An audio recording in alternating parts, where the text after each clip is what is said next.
Hi hello all welcome to smiley stories. అలా ఆ రోజు సాయంత్రం వరకు సమయం గడిచింది. అప్పుడే అత్తయ్య నా రూమ్లోకి వచ్చి రిసెప్షన్కి టైం అవుతుంది, ఫ్రెష్ అవ్వమని చెప్పింది. నేను సరే అని ఫ్రెష్ అయ్యి వచ్చేలోపు నా రూమ్లో అత్తయ్యతో పాటు ఎవరో ఇంకొక అమ్మాయి కూడా ఉన్నింది. నేను తన వైపు ఎవరా అని చూస్తుంటే అప్పుడే అత్తయ్య ఇలా అన్నారు, తను బ్యూటీషియన్ రా, నిన్ను రెడీ చేయడానికి వచ్చింది. నువ్వు డ్రెస్ వేసుకున్నావంటే తను నిన్ను త్వరగా రెడీ చేస్తుంది అని ఆ అమ్మాయితో నా కోడల్ని బుట్ట బొమ్మలాగా అందంగా రెడీ చేయి, తనకి ఏది సెట్ అయితే అది మాత్రమే వాడు, మిగతా మీ ఏవి యూజ్ చేయొద్దు అని చెప్పి అత్తయ్య వెళ్ళిపోయారు. తరువాత నేను డ్రెస్ వేసుకుంటే ఆ అమ్మాయి నాకు మేకప్ వేయటం స్టార్ట్ చేసింది.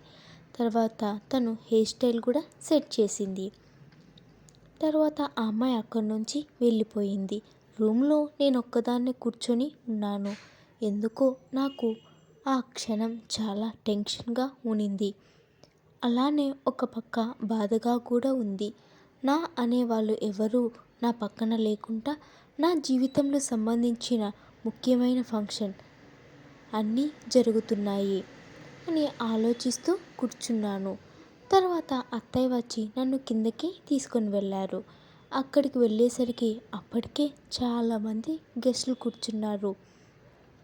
అతను కూడా అక్కడే ఉన్నాడు. అతను నన్ను తీసుకొని నేరుగా అతని పక్క నిలబెట్టింది. అతనితో ఇలా అనింది, అభి, ఇంకొక 5 మినిట్స్లో ఇద్దరు కలిసి స్టేజ్ మీదకి వచ్చేయండి అని చెప్పి అత్తయ్య అక్కడి నుంచి వెళ్ళిపోయారు. అతను మాత్రం ఒక 2 నిమిషాలు నా వైపు చూసి తర్వాత పక్కన ఎవరో మాట్లాడుతున్నాడు. వాళ్ళు అలా వెళ్ళిపోగానే నా వైపు చూశాడు. నేను అక్కడ నిలబడి దిక్కులు చూస్తూ ఉంటే అతను మాత్రం నా దగ్గరకు వంగి, ఎందుకు పొద్దున్నన్ను అలా చూసావు అని అడిగాడు. నేను ఆ మాట వినగానే గతుక్కుమన్నాను. నేనేం చూడలేదు అని తడబడుతూ సమాధానం చెప్పి అవతల వైపు చూస్తూ ఉన్నాను. నేను అలా చూస్తుండగానే అతను నా చేతిని పట్టుకున్నాడు. అలా నా చేతిని పట్టుకోగానే నేను తల తిప్పి అతని వైపు చూశాను.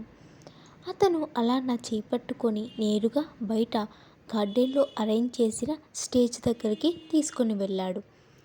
అతను నా చేయి పట్టుకొని తీసుకుని వెళ్ళినంతసేపు నేను చుట్టూ ప్రపంచాన్ని మర్చిపోయి అతని వైపే చూస్తున్నాను. స్టేజ్ దగ్గరికి వెళ్ళాక అప్పటిదాకా డూయట్ పాడుకుంటున్న నేను రియాలిటీలోకి వచ్చాను. అక్కడికి వచ్చిన గెస్ట్లను చూడగానే ఒక నిమిషం టెన్షన్గా అనిపించింది. నాలో నేను ఇలా అనుకున్నాను, ఓరి దేవుడా, ఇంతమంది గెస్టులు వచ్చారు, వీళ్ళందరూ మాకు విషెస్ చెప్పి వెళ్ళేలోపు తెల్లారిపోతుందేమో అనిపించింది. అంతమంది జనం వచ్చారు. నాకు అర్థం కాని విషయం ఏమిటంటే అసలు ఇతను ఏం వర్క్ చేస్తాడు, ఇంతమంది గెస్టులు వచ్చారు, ఇలా నాలో నేనే ఆలోచించుకుంటూ ఉన్నాను. ఇంతలో అత్తయ్య పిలవటంతో అత్తయ్య వైపు చూశాను. అత్తయ్య నా వైపు చూసి, ఎందుకు టెన్షన్ పడుతున్నావు, టెన్షన్ ఏమీ పడద్దు అని చెప్పి అత్తయ్య పక్కకు వెళ్ళిపోయారు. అంతలో గెస్ట్లందరూ వచ్చి మమ్మల్ని విష్ చేసి ఫొటోస్ తీసుకొని వెళ్తూ ఉన్నారు. అంతసేపు నిలబడి నాకు మాత్రం కాళ్ళు చాలా నొప్పులు వచ్చాయి. కానీ వచ్చేవాళ్ళు మాత్రం ఆగటం లేదు. వరుస పెట్టి వస్తూనే ఉన్నారు, గ్యాప్ లేకుండా. అలా కొంతసేపటికి నాకు నీరసం వచ్చేసింది. అప్పుడే ఎవరో ఒక అతను వచ్చి, జ్యూస్ తీసుకోండి సిస్టర్ అని పిలిచాడు.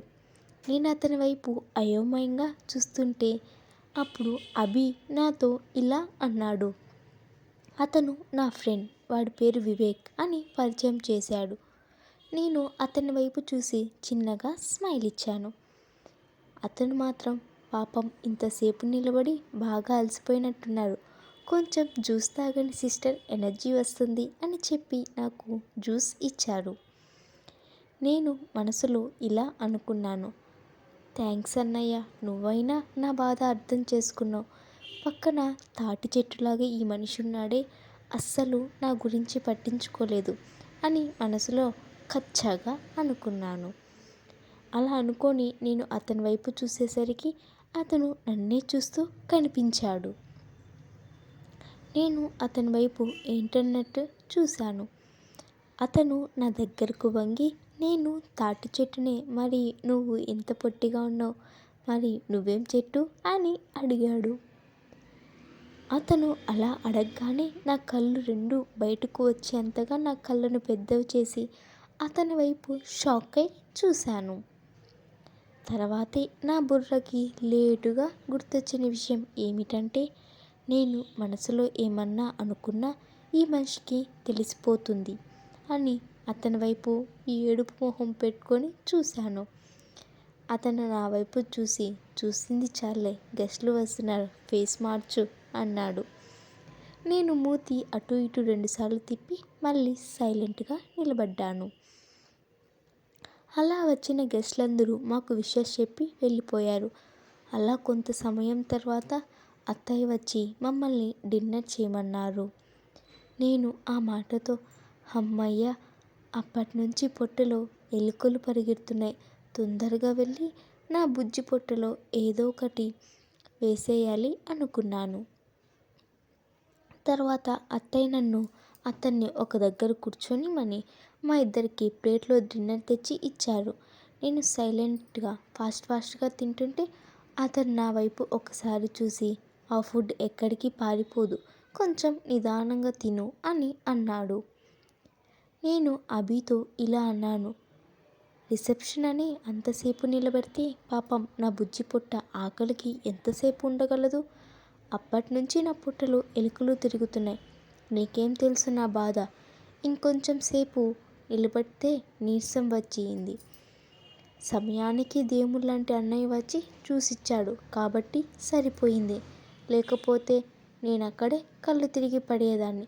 అప్పుడు ఆ న్యూస్ ఇంకా హైలైట్ అయ్యేది. అసలే నాది చాలా డిఫికల్ట్ మ్యారేజ్. నాకు జరిగినట్టు ప్రపంచంలో ఎవ్వరికీ జరగదు. అలాంటి మ్యారేజ్ కదా జరిగింది. అయినా ఎవరి విషయంలో అయినా నేను కాంప్రమైజ్ అవుతానేమో, కానీ నీ విషయంలో అస్సలు కాంప్రమైజ్ అవ్వను. కనీసం నీకు నాకు తాళి కట్టే ఆఖరి నిమిషంలో అయినా నా ఇష్టం తెలుసుకోవాలి అని అనిపించలేదా? ఎందుకు అందరూ నా ఇష్టంతో పని లేకుండా వాళ్ళకు నచ్చింది చేసుకుంటూ పోతున్నారు? నేను మీరు చెప్పినట్టు ఒక బొమ్మలా చేస్తున్నాను, అంతేకాని ఇక్కడ కూడా నా ఇష్టం ఎవ్వరూ పట్టించుకోవట్లేదు కదా. ఈ ఫంక్షన్ ఏర్పాటు చేసినప్పుడు నీకు ఒక్కసారి కూడా అడగాలనిపించలేదా నాతో ఇలా చెప్పాలని? నా ఫ్రెండ్స్నో లేక నా ఫ్యామిలీనో, ఇలా నాకు నచ్చిన వాళ్ళని ఎవరినైనా పిలుచుకోవచ్చు అని. ఈ పిల్లతో ఏముందిలే, మనం చెప్పినట్టు వింటుంది కదా అని అనుకున్నారా? అందరూ మీ సైడ్ వాళ్ళని పిలుచుకున్నారు కదా అని అడిగాను. మీకు స్టోరీ ఎలా అనిపించిందో కామెంట్ చేయండి, అలానే లైక్ చేయండి, షేర్ చేయండి.